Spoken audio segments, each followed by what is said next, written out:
said many times in the past that most revolutions are bloodless, technically. Most are bloodless. They always have bloody ones going on across the world under the guise of policing.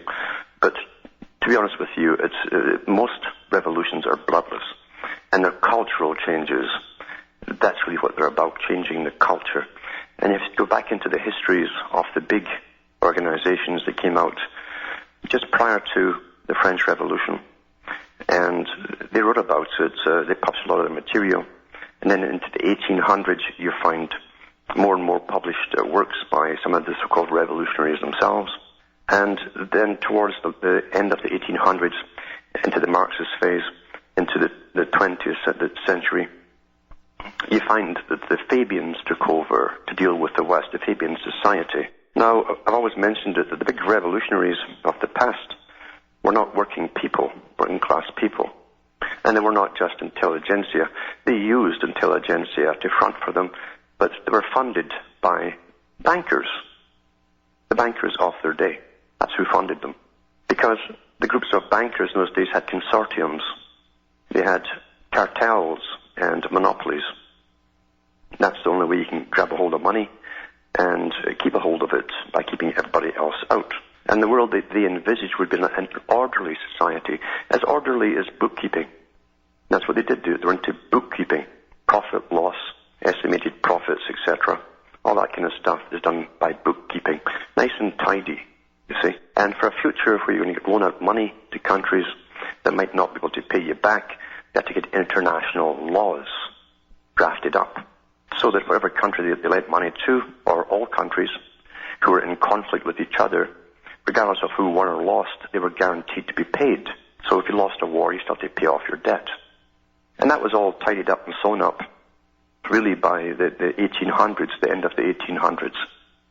They had that through various leagues, they called them, Concert of Europe, and different big world meetings they had. And the leaders of all the big countries and the sovereigns would sign their name down to these kind of ideas, these treaties. Then it went into the League of Nations for World War I, and then you have United Nations for the present time. And as I mentioned yesterday, I read an article from the World Trade Organization, and Mr. Pascal Lamy talked about the structures of global governance. And he refers to the fact they were set up long ago, as far back as he's admitting to there, to at least World War II, the Bretton Woods Agreement, and the signing of the UN Treaty at the end of World War II. He refers to them as structures of global governance. But what kind of governance? Well, as I say, it was back an awful long ways. And they used the socialist movements, many different types in fact, always to confuse the issue. They have different varieties on the go at the same time, all funded from the same sources, I should say, knowing they'd bring them all together at the end into a big party, you might say. And throughout the 20th century, most of Europe went through, apart from the big wars that they had, which again was to change culture. And that's what Professor Carroll quickly said, that physical wars, the same as revolutions obviously, are meant to also change the culture of opposing parties. And it does, because government expands massively. They create bureaucracy after bureaucracy, and they get into private affairs like private ownership or farming. They took over all those industries. And after wars, they never let those ministries, they call them ministries, they never let them go. They're now part of the authorities. So you've changed society and the structure of society forever. And I've been lucky enough to have lived through some of the revolutions in the 20th century. Even as a toddler, I went through the phases of so-called sexual liberation. It was called a revolution, the sexual revolution. And it hit society like a ton of bricks all at once. And every major media, and being brought up in Britain at the only time, the major media was the BBC. It was all getting put from the top down. No one in the BBC that worked there was allowed to come from any school, any place but Eton. Eton, that's the only place they hired them from, to make sure there was a class that was running the lower classes. So here's the upper class pushing all this stuff, and drugs at the same time. And even the fashion, as Plato said too, everything works together, drama, fashion, movies, all at the same time pushing this kind of happy, crazy, there's no consequences idea, because they brought out the birth control pill at the same time. That's something that they lacked when they tried this before, during the 20s, the roaring 20s, when they made booze cans very nice places to visit because they were bad. They were bad for the youth, you see, and prohibition, and brought in jazz, and the miniskirt too. They tried the miniskirt too, but there's all the fallouts of venereal diseases, no penicillins. They had massive deaths from abortions, actually abortion industries, and they didn't have the pill. So they would literally use the tax money of the public and from the government, of course, funneled it onto science to bring out something that would stop the consequences. And then they brought the whole thing back much the same, and they changed it from jazz into what they call pop music, then rock music. And everyone takes it. When you're growing up, you're young, and something comes along that's aimed right at you by experts, mind you, marketing experts. You just jump into it thinking it's for you. In fact, you think it is yours. And they sang songs like My Generation and stuff like that. That was all written by guys who were not members of your generation at all. That's how it's run. That's how you run culture. And we've had a lot of revolutions, cultural revolutions throughout the 20th century. And they need revolutions to on-go. This is how they said they'd fulfill the dream of an ordered, planned society. First, to get you to literally think you're free, do as you want, sort of thing. But, of course, the intention was to destroy something they had to destroy, that Karl Marx talked about, and many others. And that was destruction of the family unit. Had to go. You can't have a family unit there and people standing up for one person within that family when the government's after them. It's much easier when the government comes and there's no one to stand up for anybody. You see? And that's what they've accomplished today. The family unit technically is gone. It's in its death throes. So revolutions are very successful when they're planned, well-financed, and promoted from the top down, as everything must be. Anything that came out of the blue that was not planned from the top would be immediately crushed. Because, as Plato discussed himself, that any cultural changes from the bottom would cause a kind of ripple effect through society that was out of the elite's control. Therefore, it's not allowed. The greatest way, as a technique is to say, is to make the public at the bottom think it's theirs. This revolution is theirs. It works every time. And there's always a political end, a socio-political end that comes out of it. Planned, worked out, strategized, implemented, and it works perfectly. Now we're going through this greatest corner of all, and it's called the green agenda, the green revolution. Wherever you hear revolution coming out from mainstream, till it becomes a catchphrase, and all the media keeps using it, and all media gets their green correspondence at the same time, mind you, then you know you're going through a planned revolution. Planned. And once again, it's from the top down. The green revolution is a fantastic way to divert the public from their own governments. As you go down the hill, paying for it all, mind you, the governments will stand up and say, well, you see, we can't do anything about it because we all agreed at the United Nations or at the Copenhagen Treaty or whatever else is planned in the future. We all agreed, you see, to cut emissions by blah, blah, blah, blah, blah. So it's almost like they want you to feel sorry for them. They have no option once they've signed it all. That's how psychologically it takes the heat off them. And it tends to work with the public too. There's nothing written in stone, although they want you to think that. Any treaty that's ever been made, any law that's ever been made can be torn up just like that, regardless of all the rubbish they give us. Oh, it would take years to undo, years to unravel, utter rot.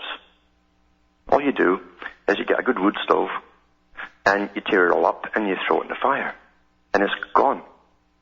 And then you put other laws in to replace them. That's what you do. It's amazing how we go along with these rules and regulations, and then the leaders of different countries, I hate even calling them leaders because they're just front actors. They turn around and say, well, the US has demanded and the people of Britain have demanded. We demand nothing at the bottom, nothing at all. It's just a pantomime for the public. Talking about revolutions, and we have one revolution after another, but really they're all preset long ago in sequence how they would work. And Lenin talked about it, about services becoming authorities eventually. And we're at that stage now, and every service, even police services, are now authorities. They're now called enforcers. But really, they're supposed to be a service because they receive money from the taxpayer. They're supposed to serve the taxpayer. But we've forgotten that, you see. We've been trained to forget that, in fact. And so have the cops themselves been trained to forget that. And they get into the role of enforcing and bringing in cash through tickets and so on for governments. That's what they really do, is bring in cash through hand tickets out all the time. And there's always more laws put on the books every day, tell them to hand tickets out about. But this green revolution that we're going through now is the final part, because out of the green revolution and all this farcical nonsense that it talks about and all its farcical excuses that it uses will change society completely, right down to what you eat. There will be no meat eventually. That's to be phased out completely, because those who designed the system a long, long time ago said that they would cut out meat altogether. It's much easier handling a population, making them by studying different cultures and what really worked for a long time. Well, the Brahmins of India have lorded over the peasants for thousands of years by pushing vegetarianism. And you make sure then you restrict what they've given access to in that diet. And you end up with people who can work. They can't think too clearly or well. They certainly don't think about rebelling. And neither would have the energy to do it successfully. So vegetarianism is part of the deal, and all you will have eventually are the genetically modified vegetables by Big Monsanto, but laced with all this pesticide. So it'll fulfill different roles at the same time and reduce the population by poisoning you, basically, and giving you all these cancers, which is already happening. It's been happening for years, in fact. And they know this at the top as well. That's why they don't eat the stuff that they make us eat at the top. And they must also bring down society. Now, you can imagine it. We've gone through, supposedly, since 9/11, attacks by terrorists. Now there's terrorists across the whole planet suddenly. We're now under police states, basically, martial law police states across the world. And every country signed the same bills at the same time, meaning they were written up and agreed to many years in advance, because governments work very slowly. And then, of course, we had, I think it was the West Nile virus that was going to kill us all. That didn't happen. Then it was a bird flu that was going to kill. That didn't happen. And then it was this present flu, and, of course, the financial crash as well, that no one saw coming, apparently. And we bailed out the bankers who'd looted all our bank accounts. So here we are in a depression, financial depression, at the end of a phase 2 where the GATT treaty through the World Trade Organization put all your factories abroad, so you're not productive societies anymore, you're consumer societies. So you don't bring as much money as you used to do, anywhere near what you used to do, because you don't manufacture. They gave it all to China, and therefore we're at the bottom of depression, and we've been cleaned out by the banks. We've all been hit with a massive tab that will claim the firstborns of generations to come to pay off. All okay by your government standards, by the way. That's all okay. While they're spending on the military like crazy and forcing us to fork out cash to save the environment as well. Think about that. Think about that. Would that make any sense to you? Well, you see, it's an agenda. It's nothing to do with reality, the whole climate nonsense. It's an agenda.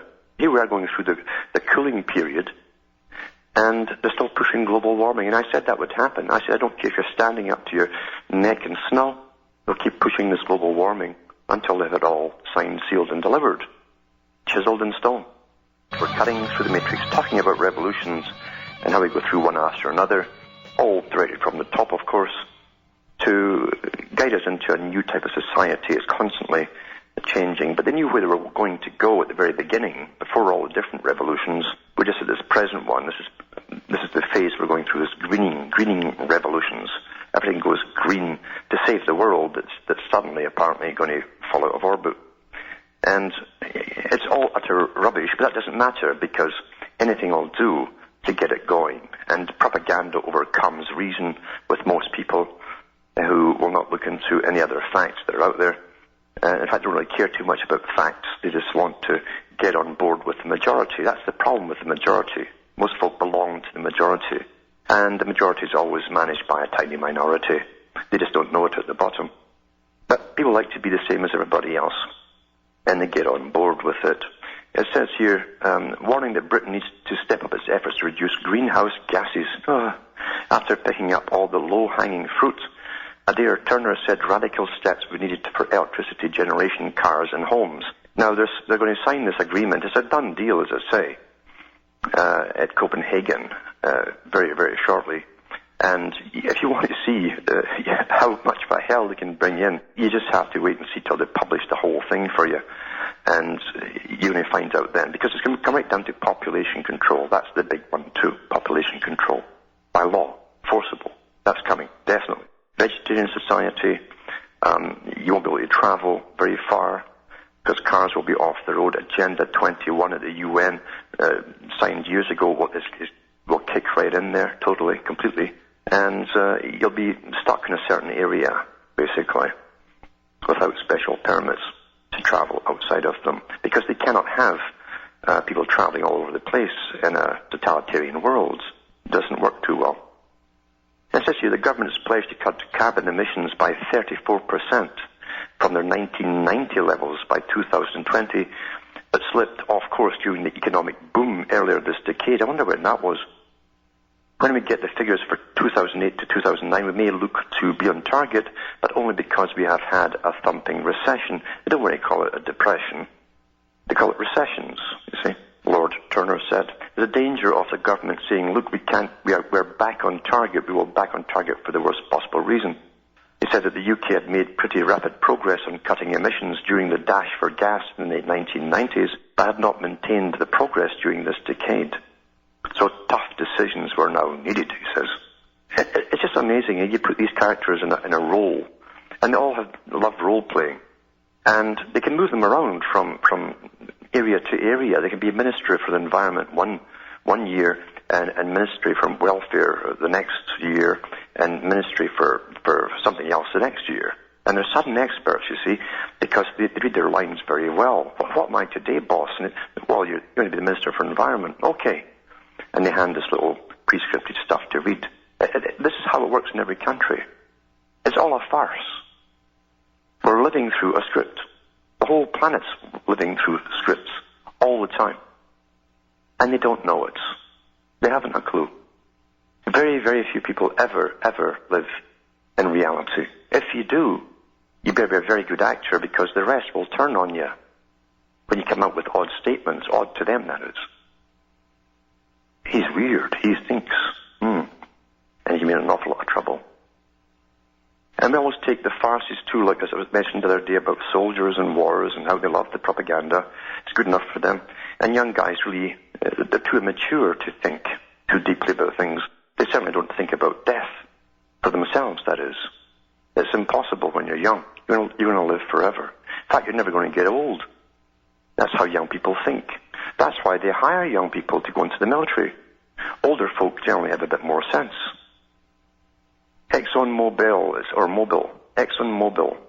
led consortium that nets the supergiant Iraq oil fields. Now, if you remember back in the Iraq pounding, the so-called policing effort, where they were at war with Iraq, and people said at the time, oh, they're going to go for the oil and that. They said, no, it's really to get a bad man out of the way, and all that nonsense. But remember, they bombed all the refineries.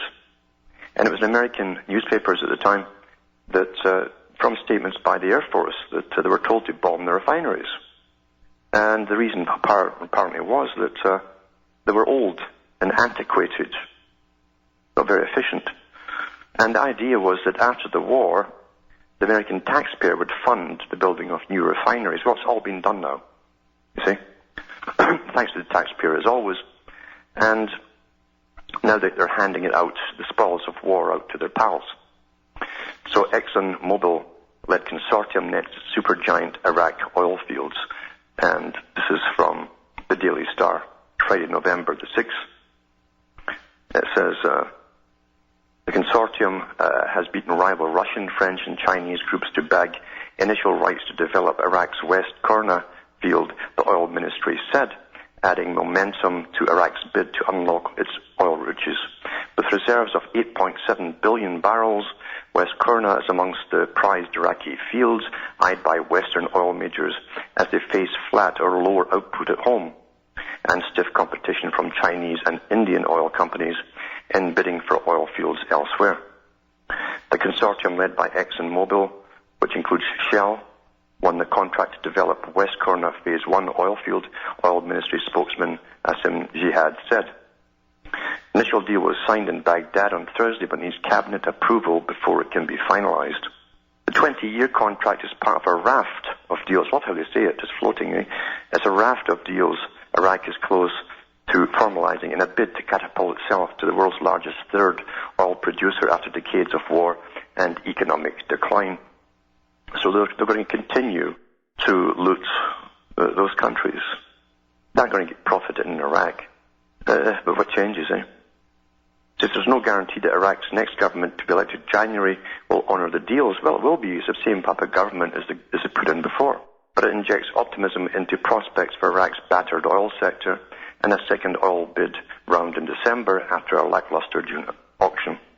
So ExxonMobil, partnering Royal Dutch Shell, beat Russia's Lukoil, which had teamed up with US oil major ConocoPhillips and two other groups led by France's Total and China's CNPC. So there you go. That's the spoils of war, you see. So it's geopolitical and it's also economic. I remember the movie years ago with Robert Redford. I think it was Day of the Condor, it was called. And the whole movie at that time, done back in the late 60s, maybe early 70s, was about these war games ongoing all the time with the CIA on having to eventually go into the Middle East by force under different guises to grab oil for themselves for the future. And here we are living through it. Quite something. But what changes, What changes? And I can remember Maggie Thatcher talking about in her World Order, New World Order series, lecture series, that she spoke at Massey Hall in Toronto. That was 10 years before they eventually went into Iraq the second time. And she said the next war will be on religious fundamentalism. At that time, no one understood it. They said, well, what is she talking about? Is she going to go after Mennonites or something? Or what is this? But we know today what it is, because they definitely are stamping out the last vestiges of religions, especially those that whose religion happens to be their culture, such as the Islamics. But it's so very selective. It's a very selective war, isn't it, on fundamentalism. This article here is from the Israeli newspaper. It's called the Haaretz, and it's from the 10th to 18th, this is, or I think here, 2009, or 9th to 11th, 2009. West Bank Rabbi has given a book out now. He's written a book, and it says in it, Jews can kill Gentiles who threaten Israel. Now listen to this fundamentalism here. Just weeks after the arrest of alleged Jewish terrorist Yaakov Titel, a West Bank rabbi on Monday released a book giving Jews permission to kill Gentiles who threaten Israel. Rabbi Yitzhak Shapiro, who heads the old Yosef Chai Yeshiva and the Yitzhar settlement, wrote in his book, The King's Torah, that even babies and children can be killed if they pose a threat to the nation. You can understand when you're brought up with the Talmud and you believe in it, why they do things like Gaza, because they're also getting rid of generations to grow up who aren't yet a threat, but they're going to be possibly a threat. See? Shapiro based the majority of his teachings on passages quoted from the Bible, to which he adds his opinions and beliefs. He says it's permissible to kill the righteous among nations, even if they are not responsible for the threatening situation. He wrote, adding, if we kill a Gentile who has sinned or has violated one of the 7 commandments, what they mean by that is the Noahide laws, that the Gentiles are supposed to follow. 7 Noahide laws. If they break any of them, they're supposed to be killed. And Ronald Reagan signed that into law for the U.S., by the way. Look it up in Wikipedia. It says here, if we kill a Gentile who has sinned or has violated one of the 7 commandments, because we care about the commandments, there's nothing wrong with the murder. Several prominent rabbis, including Rabbi Yitzhak Ginsburg and Rabbi Yaakov Yosef have recommended the book to their students and followers. And then it goes on to give related articles, cases of Jewish terrorist Yaakov Tito and Mir Shalom bear striking resemblances. These are terrorists within Israel itself that are killing Arabs by getting on buses and shooting them down, stuff like that. So I guess the war on fundamentalism is a very selective war. When this can be printed here, and people can publish books on killing Gentiles and their children, and the world will be silent, as everyone knows. The world will be silent on this, as always. I had no problem looking at Saddam Hussein when we're told to look at, oh, he's a bad man. Let's get rid of Saddam Hussein. And that's what George Bush said during the inquest on the war in Iraq. After it was all done, he says, I didn't say that he was responsible for 9/11, which was a lie. They showed you clips on TV after that response to show him saying it over and over and over again.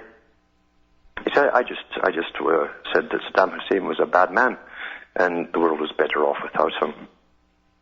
That's good enough for the public, though. And when the public are told to go off and fight another war somewhere else, they'll fall for the next spiel of propaganda, quite willingly too, and because it's always over there, isn't it? You know, it's that almost all the news you get is somewhere else, somewhere so far out of your ken that it's almost like a battle's on a planet outside the universe somewhere that you probably will never visit, so it doesn't affect you. And that's how most of the news now is today, isn't it? Because it's all international news. Meanwhile, you'll never know what's going on in your own area. What's really going on in your own area. It's a great trick too, isn't it? You know, there are provinces in Canada, they don't know what's happening in the next province. Or across Canada in different provinces. Same in the States. Another trick. But we can hear what's happening to certain women and tribes in Africa. Can't we? Boy, what a world. Talking about the war that's always going on. And the war to which most folk are oblivious. Most of the average person, they're oblivious to what's really happening. And there's always a struggle going on between those who hold power, and really the struggle is only about them maintaining power. That's the only struggle, is between themselves to maintain and extend their power. In the 1800s and into the early 1900s, right up into and beyond World War I, the societies in every country had really the societies that came out of the feudal system. And people technically, whether they were called serfs or not, behaved just like serfs. If they got any education at all, it was of the lowest quality to make sure they could just read and write and sign guilty on the Queen's warrants or whatever. And that was about it. But to convince the world that this Western society, this democracy was the way to go, they had to show to the world the pretense of freedom. And they gave one generation, the appearance that they were actually free and could go wherever they wanted to go, could mouth off when they wanted to mouth off about certain things. And now that's all been taken back because, you see, the Norman Dodd and the Rees Commission they had back in the 1950s when they talked to the big tax-exempt foundations that were funding all the supposed left-wingers in communist societies, admitted to Senator Dodd that their job was to change the culture so much in the West that eventually they'd merge it seamlessly with the Soviet Union, a Soviet-type system. You team that up with the Club of Rome, the premier think tank as it boasts to the world for the United Nations, and he said that of all the systems they viewed and studied, collectivism or the collectivization of the systems were the ones that were most promising, meaning a form of communism. It's now called governance, where you simply obey when the guy in the uniform tells you to obey, or else. And they mean or else. They aren't putting it around with you anymore. That's why police across the Western Hemisphere are allowed to just taser people that at one time would have simply been grabbed by some big, tough cop. Now they just taser you because they like a bit of torture, and they like to watch you squirm, urinate and defecate in front of them, and maybe even die and turn blue. It's all very colourful for them as they kill you. We're in a different time now, completely different time, and these boys all know they'll be given authority from the top to do exactly what they're doing. They've also bred a generation on video games, and the only objective of the game is to come through after killing as many as possible, so they either go into the military or the police. And they've given that particular generation the most debased, completely debased culture of any generation to date. And then you find this PR piece, and it's definitely a PR piece by the Times Online, on the actor Arnold Schwarzenegger. And it says here, November 16th, Arnold Schwarzenegger visits Iraq and aims to transfer the military tactics to California that they use on the people in Iraq. You know, where they go out there and just round a bunch of folk up, bring them in and torture them whether they know anything or not. That's literally what they were doing. And then they give you this PR piece like it's the big TV character, not a real person. The governor of California trots out his most famous one-liner wherever he goes, but at the Victory military base in Baghdad today, he apparently meant it. He says, "I'll be back."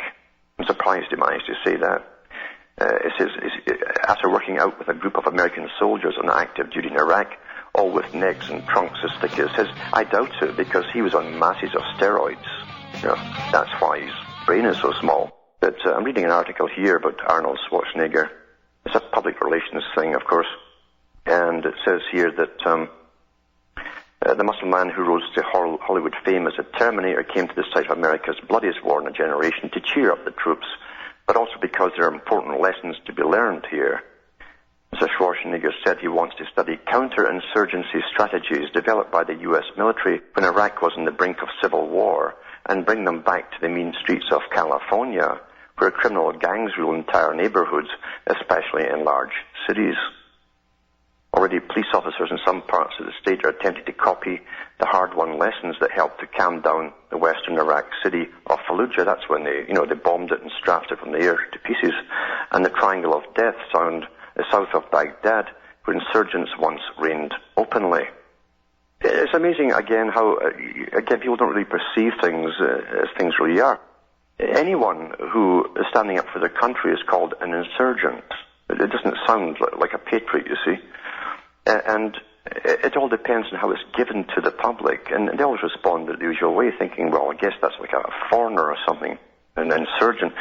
Well, even the Vietnamese were called insurgents in Vietnam. And in World War II, they actually set up teams to keep terrorist attacks going against the Germans if the Germans actually invaded Britain successfully. What would they call them? British insurgents? I mean, it's all nonsense. People who are defending their country are generally called patriots. I mean, that's the fact. Anyway, it says, instead he heard about their work on the safe environs of one of the largest U.S. bases in Iraq and shook hands with them afterwards. He also held meetings with the senior commanders. The transfer of counterinsurgency tactics from the military to the police is being pioneered in the central Californian town of Salinas. Combat veterans from Iraq and Afghanistan are already advising the local authorities on how to conduct their own surge, as the U.S. counterinsurgency campaign of President Bush is known. Now, I've always said, the big eating machine that's over there, and you just chomp away at your French fries or your chips or whatever you chew on, it will come back home, and that's exactly what's happening here. They always call them, when they're abroad, advisors, these guys that train and these teams of hitmen abroad. But now here you have them back home again, advising governors, state governors, on how to conduct their business at the ground level in their own countries. It says, rather than hunting down gang leaders and arresting them, the police are told to build trust in the community that supports the gangs. Only by patiently draining the swamp can the leaders be eliminated. I like their terminology, eh? It's right from the movies. Draining the swamp, eliminated, blah, blah. There are apparently striking similarities between Iraq and California. Many gang members and supporters see police officers as an occupying force, similar to a foreign military presence. Like in Baghdad, there are also language problems. That's your forced multiculturalism. Officers speak English and locals often Spanish, making cooperation in criminal investigations difficult even when citizens are willing. Then it goes on and on about the problems in California. So here they are bringing in military advisors. You can understand what the military is. The military is there to kill people. That's what military are all about, not to police anybody, not to police them. Now, this whole farce of global warming is so beautiful, really, because remember, the Club of Rome is the organization that was given the task of finding a way to unite the planet, get everybody working together along a common agenda, a new paradigm of belief for the age, you might say. And they said that people only go along with something when it's a warfare scenario. You accept rationing, you accept authority from the top, you accept intrusion, you accept ration cards and ID cards and all the rest of it, and travel passes, all that kind of stuff. So they said this would bring in a war-type scenario, and the war would be about the people the people were the enemy, in other words, of the planet. That's what they came up with. They said the idea of global warming, famine, and the like would fit the bill. And that was chiseled in stone, and I don't care if you're up to your eyes in snow, they're not going to change that plan. They'll stop talking about it once they pass all the laws and so on and get what they want. They won't need it anymore. Just like the war on Iraq or 9/11 happening. That 9/11 had to happen to kick off this century with this big plan, the new American century. It's not going to be American at all, because America has to get finished off financially, economically, and brought down to third world status as it finishes off paying and for policing the rest of the world and bringing them under the standardized global system. I've said that for years, and that's what's happening right now. It's interesting to go into the topics that become popular, because all topics eventually that were given are meant to become popular, and that's when you realize you're in the thick of a battle. They only become popular when the big plays are going on at the top levels. And at the moment there's a global warming.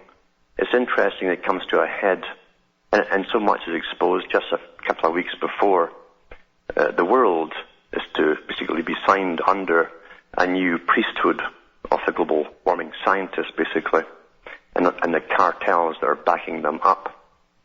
And we've got to be very, very careful of what's really supposed to come out of this. It isn't just to do with money for scientists who are certainly benefiting like never before from a theory, but it's also a religion and a cause, a social cause.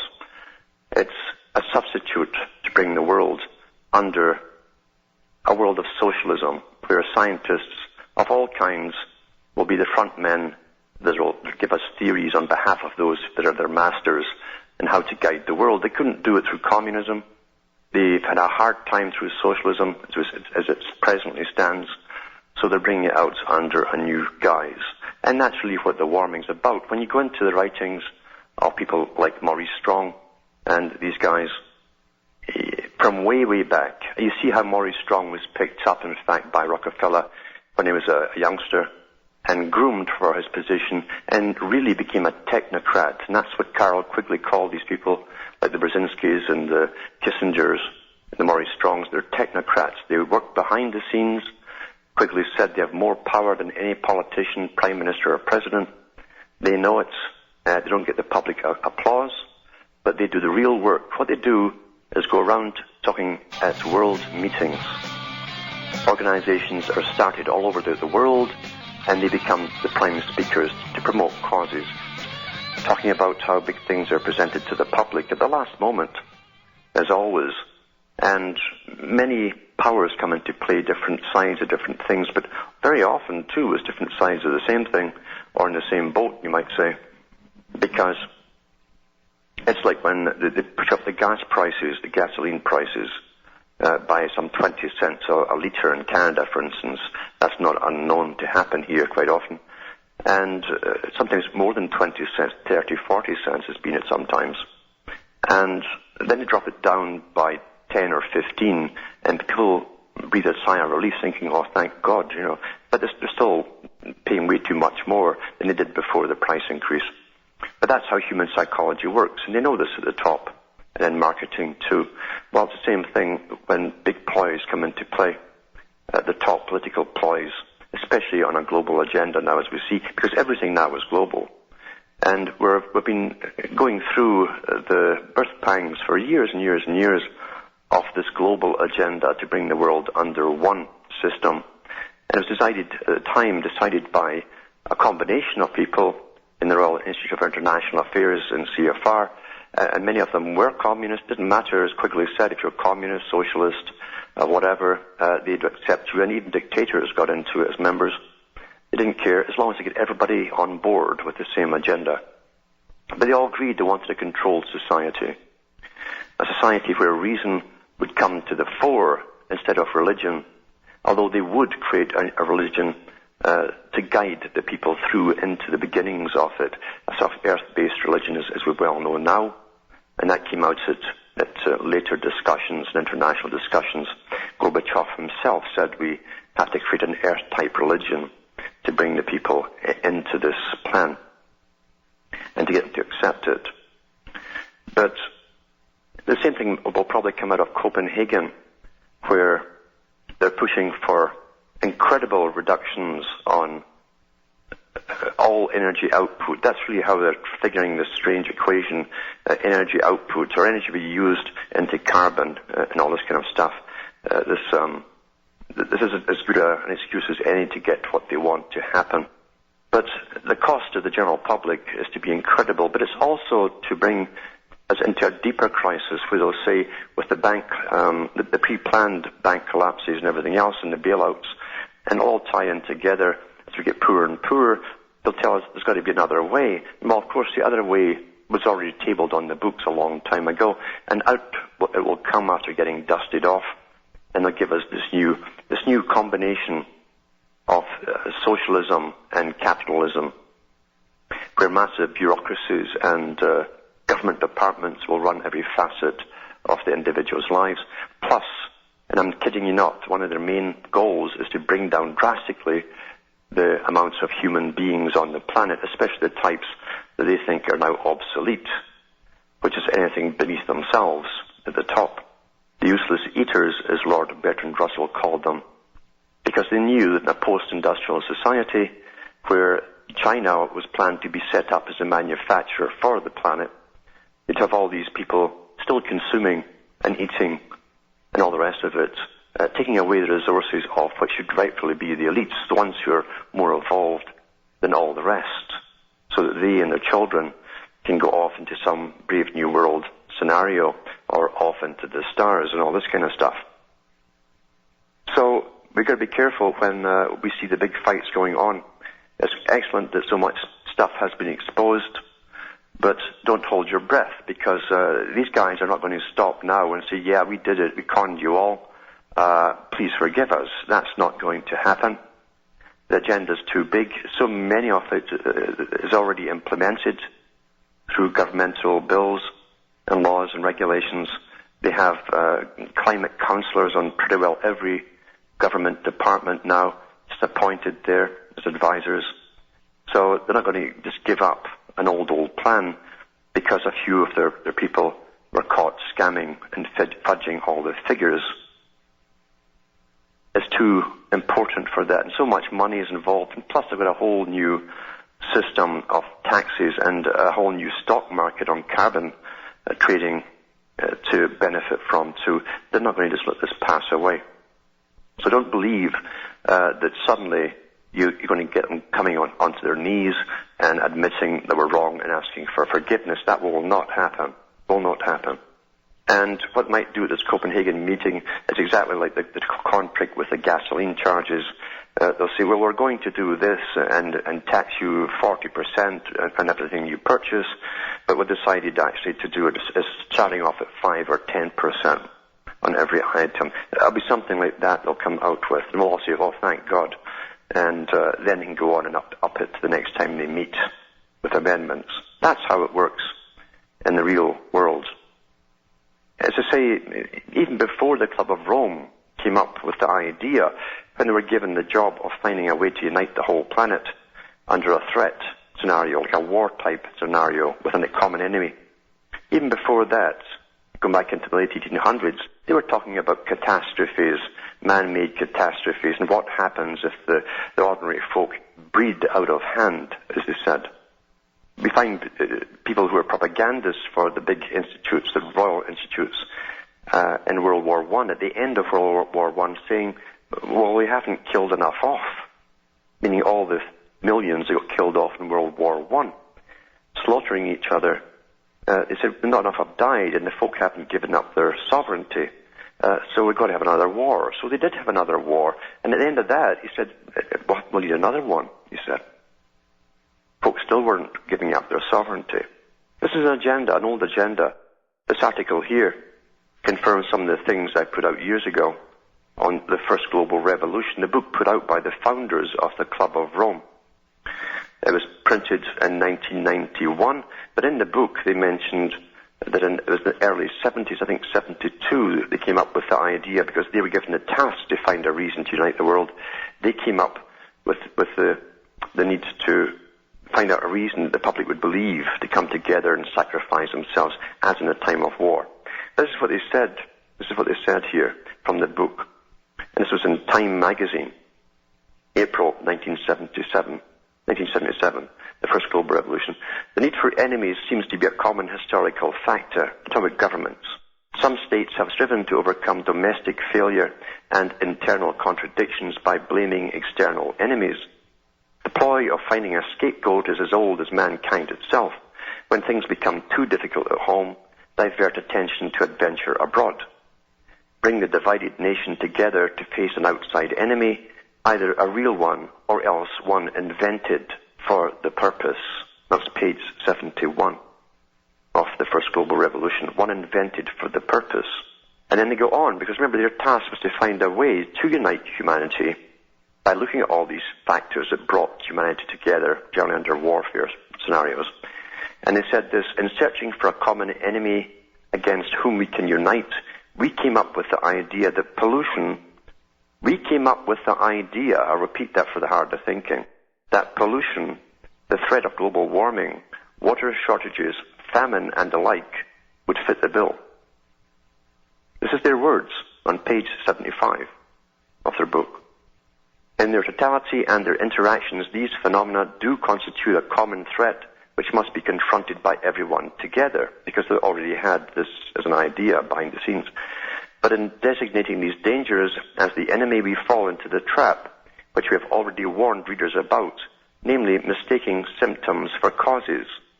All these dangers are caused by human intervention in natural processes, and it's only through changed attitudes and behavior that they can be overcome. The real enemy then is humanity itself. That's on page 75 of the First Global Revolution. And that's only one part of one book, of one major think tank that works for the United Nations, that has the IPCC, the Intergovernmental Panel on Climate Change. But these are the guys who came up with the idea for them. As I say, this whole build-up has been massive. Incredible money went into creating, over the last 60 years, the idea that science should eventually take over, where general politicians and parties and so on would leave off, because they knew darn well that eventually they were blending the Sovietized system, the socialism, with capitalism. It's no surprise to many of us who studied history to see that Sovietization process was completely funded by the Western capitalists, because they had to get an antithesis that brings out the synthesis, which is a combination of the two of them. And if you go into the speeches by Gorbachev at world meetings, and I have some here, I won't read tonight, but he actually goes into that. He says, I won't debate whether capitalism merits more than socialism. He says, we're beyond that, we're global citizens now. And that was also what came out of the Rees Commission, the job of, and the Rees Commission was back in the 1950s, a congressional inquiry into the big foundations and why they were funding what appeared to be communist and all the left-wing movements. And these foundations were owned by the biggest bankers and industrialists in the world, and the capitalist world. And then they were told by the CEOs of some of the foundations like Ford that their job was to change the culture so much in the West especially in America, that we could eventually blend seamlessly with that of the Soviet Union. Well, that's a fait accompli. It's been done. And the society in the West has been so degraded by Hollywood and all their own major medias, internal medias. The BBC did a darn good job in Britain of destroying the culture, destroying the morality, destroying everything that bounds a culture together. And that's part of a war process. You must destroy all that was, that kept folk together and make them stand up as one, which is a survival instinct. It's a collective survival instinct. When you bring in hedonism, exactly as Bertrand Russell said, we create a form of hedonism and narcissistic behavior, then people are interested in themselves alone and they won't bind together. The different things that make communities stick together, such as helping the elderly in their areas and feeding them too, before the need or the created need for social services to take over that, kept folk together. Everyone knew everyone else and helped each other out. I can remember in Britain too, it was hard enough at one point many years ago to get even the rent money together. That was a common thing. Didn't have credit systems for people who didn't own any property. You couldn't get a bank loan. Everything you bought, and young married people bought, was second hand. And you paid that up on what they called tick. Tick was you paid so much per week by a guy who came to the door. But there was no credit cards. And often neighbors would help other neighbors. It was very, very common to pay the rent that week. That was Britain before the credit cards were made available to everybody. So they also looked after themselves. They didn't need all the governmental agencies to take care of their areas and their community. Everyone knew each other. It was a necessity. But the whole idea of attacking the culture meant that government agencies would come in and take over all those different functions that families and communities did for themselves. And then those services became authorities. And then the federal agency would back it up by laws on everyone, giving them ultimate authority, which takes all authority and right to do for yourself away from you and yours and your family and your neighborhood and all the rest of it. That's a cultural war. It's an attack on your culture. Well planned, written about again back in the early 1900s. And even you find Stalin talked about it, and before him Lenin as well. That's what they would do by the creation of services that would become authorities. The Washington Times, Friday, December the 4th, says, global warming theology, something I said a long time ago. It's amazing what comes out there eventually. When you think that everyone's ignoring what you're saying, they're not at all. They're taking notes for the future. But it says here, belief in global warming has long had a tinge of theology about it, a form of cultism that adherents and defenders elevate to a holy crusade. Any who questioned the orthodoxy were branded as heretics. Robert F. Kennedy Jr. said that climate change skepticism is treason and exhorted that we need to start treating skeptics as traitors. That's a fact what he said. In 2007, the Weather Channel's Heidi Cullen said that meteorologists who were skeptical of man-made global warming should be decertified. You see how tolerant these people are? These liberals? The emails from the University of East Anglia's Climate Research Unit reveal systematic attempts by high priests of this religion to silence scientists who disputed their rigged findings. The purveyors of global warming theology certainly benefited. They enjoyed professional success, received millions of dollars in grants, had influence in policy circles, were invited to international conferences, and found personal validation and fame. Never before had it been sexy to have climate scientists on your resume. And that's true. Who wanted to talk to a weather guy before? Back with more after this break. Reading an article from Washington Times about global warming theology. But it says here that proper science unlocks secrets, it doesn't create them. The scientific method is a social enterprise and requires openness to function properly. Data must be freely available and methodologies subject to strict scrutiny in order to assess whether results can be verified, reproduced, and subjected to reliability tests. There's no reason to trust any results based on hidden data, and some very good reasons to distrust them. This is the gist of a prospective lawsuit against NASA. You think in NASA, all the biggies are involved in this big con.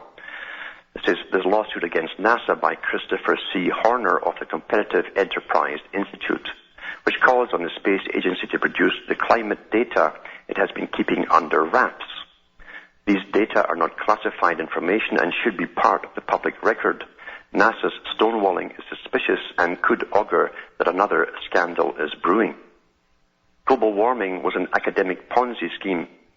Its leading proponents were mini Madoffs, peddling a vision of global catastrophe to gullible activists, bureaucrats, and policymakers.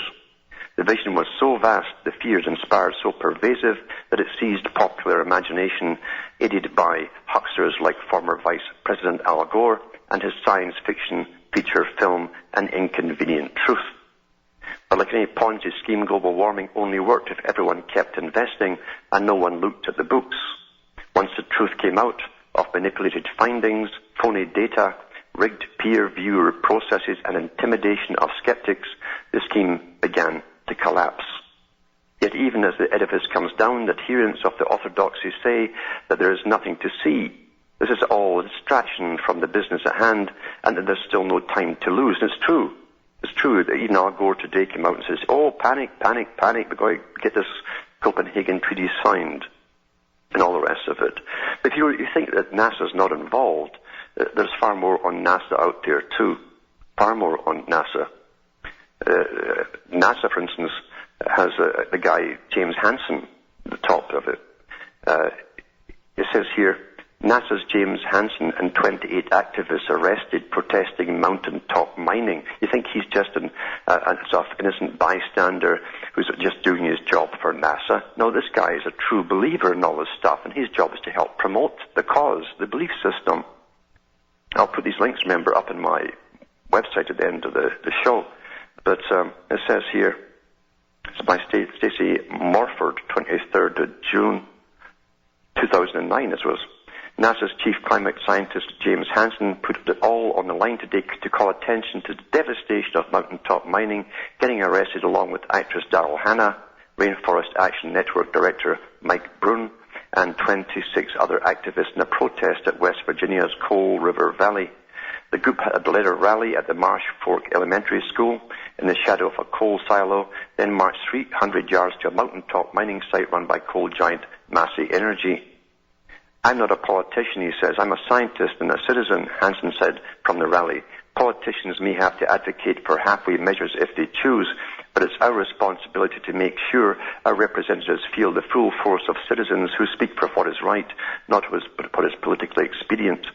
Mountaintop removal, providing only a small fraction of our energy, should be abolished, he says. It goes on and on and on. So yeah, no wonder they're fudging stuff and hiding stuff at NASA too, you see. They're all in it, the big boys at the top. Be surprised. And it's not just about saving energy and saving the forest and saving... These guys want most of us off of the face of the planet.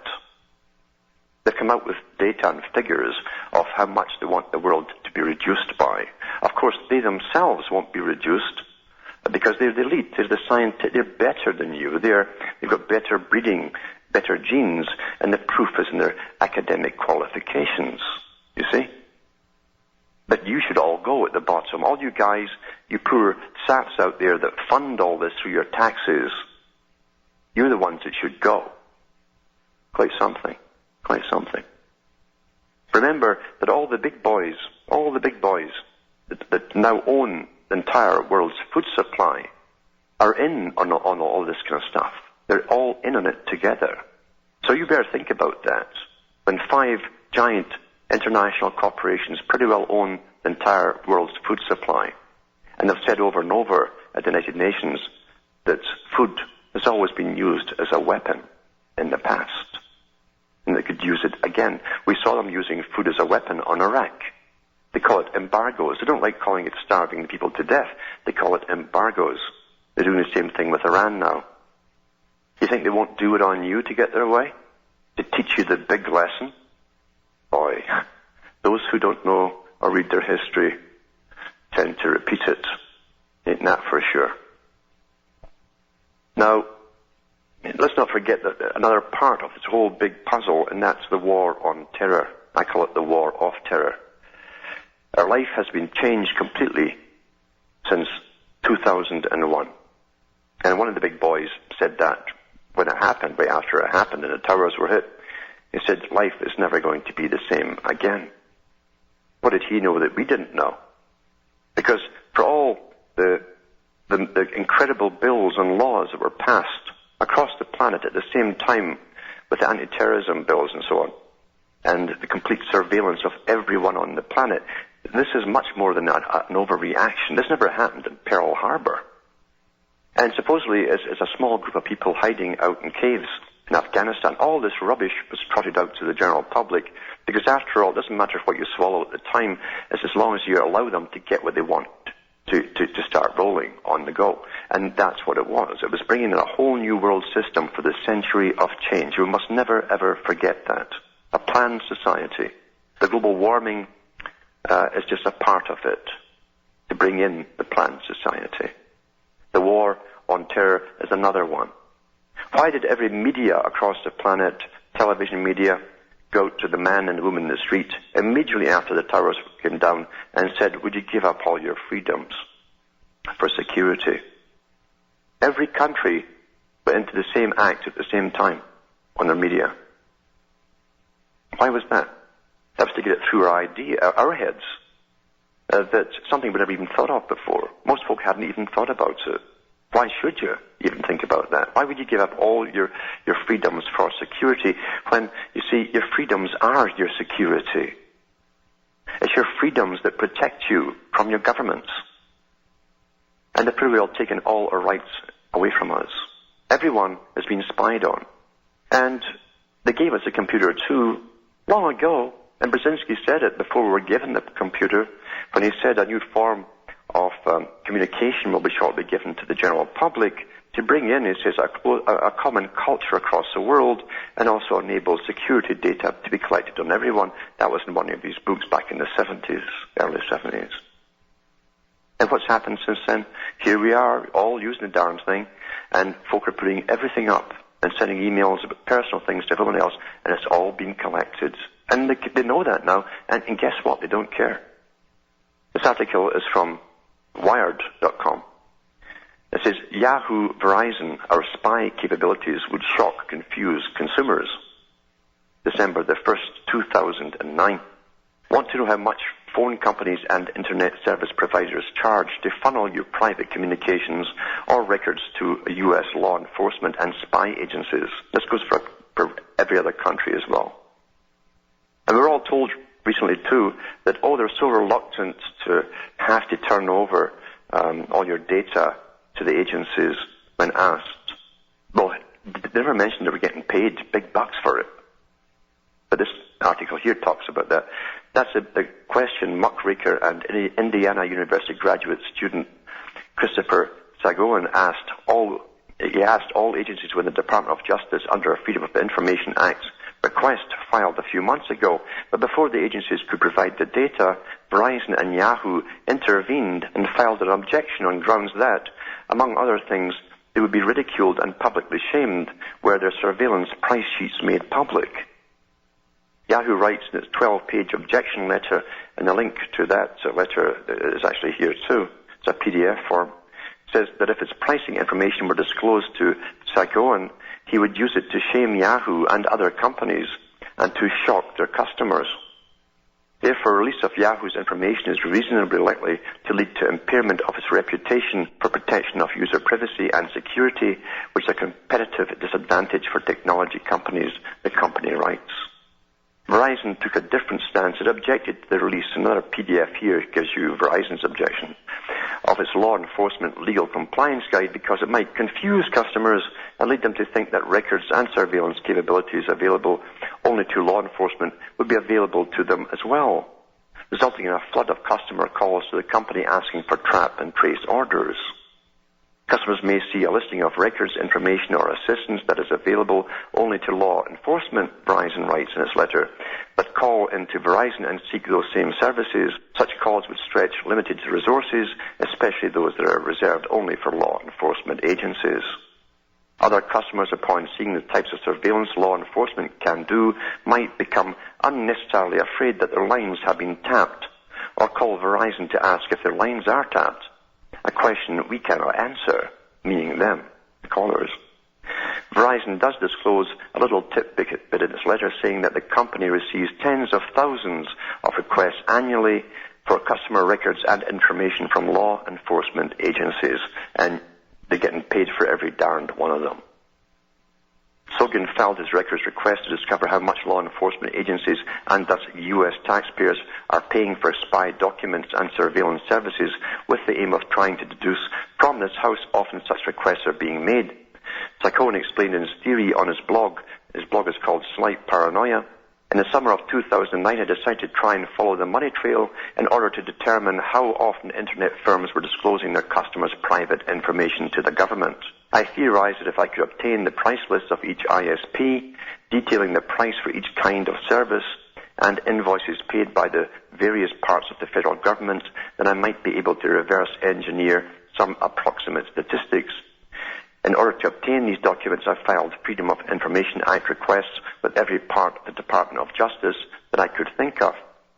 The first DOJ agency to respond to his request was the U.S. Marshals Service, which indicated that it had price lists available for Cox Communications, Comcast, Yahoo, and Verizon. But because the company voluntarily provided the price list to the government, the FOIA allows the companies an opportunity to object to the disclosure of their data under various exemptions. Comcast and Cox were fine with the disclosure, Sogan reported. He found that Cox Communications charges $2,500 to fulfill a pen, register, trap, and trace order for 60 days, and $2,000 for each additional 60-day interval. It charges $3,500 for the first 30 days of a wiretap. These are one wiretaps, right? And $2,500 for each additional 30 days. 30 days worth of a customer's call detail records costs $40. Comcast's pricing list, which was already leaked to the internet in 2007, indicated that it charges at least $1,000 for the first month of a wiretap and $750 per month thereafter. But Verizon and Yahoo took offense at the request. Yahoo objected on grounds that its pricing constituted confidential commercial information and cited Exemption 4 of the Freedom of Information Act and the Trade Secrets Act. Section 4 of the FOIA refers to disclosure of commercial or financial information that could result in a competitive disadvantage to the company if it were publicly disclosed.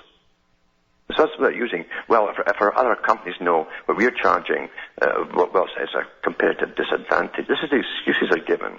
Rather than tell the public, not only are they taking all your info and selling it to all these agencies, they're wiretapping you when required by these agencies as well, and getting paid big bucks for doing so. This is the real world we live in, eh? This is the new freedom that Mr. Bush talked about. And no one asked him in the media, please define new freedom, because he was giving you a legality.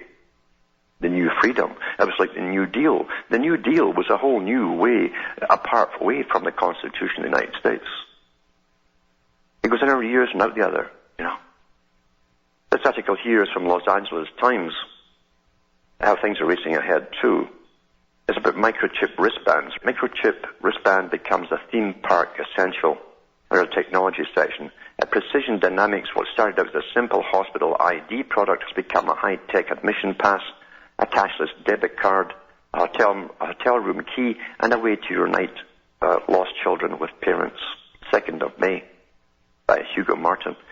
In a nondescript manufacturing plant in a quiet San Fernando cul-de-sac, a khaki green machine the size of a buffet table that sucks in bright pink ribbon and spits out one of the hottest features in theme parks. Here, Precision Dynamic Core, a company that began making plastic hospital wristbands out of a Burbank garage more than 50 years ago, has become the nation's top producer of a new microchip-enhanced wristband for amusement parks, concerts, resorts, and gyms. And I'll read where it goes on from there, because you know where it's going all, don't you? Reading an article about wireless wristbands and how they're getting used through all these amusement and theme parks. But it says here, the company leaders envision a future when they can expand the technology for use in border security and hospital identification, among other purposes. I should really add to this, too, that I read an article a while back there where they'd used one of these types of wristbands with microchip built in on patients who had the flu shot about 2 years ago in one of the U.S. states. It was a trial to see how they would go in a pandemic scenario. But this could be used for anything, couldn't it? Anything. One day you'll have to have one of these chips either in you or on you before you can get into a grocery store. Alarms will go off and guards will come up and grab you. Oh, you haven't had all your shots, have you? And they'll lock you up. But yesterday, too, I mentioned about the smart meters. They're putting them in across Canada already. I got one put in a week or so ago. Not by choice. They just come and do it. We have a lot of choices in democratic countries like Canada. But there's from the Mail Online to do with the smart meters in Britain. And they go further in telling you what they're really for. I got the propaganda piece in Canada saying, well, it'll help you watch how much energy you're using. Here's the real reason here. Mail Online, £500 it costs.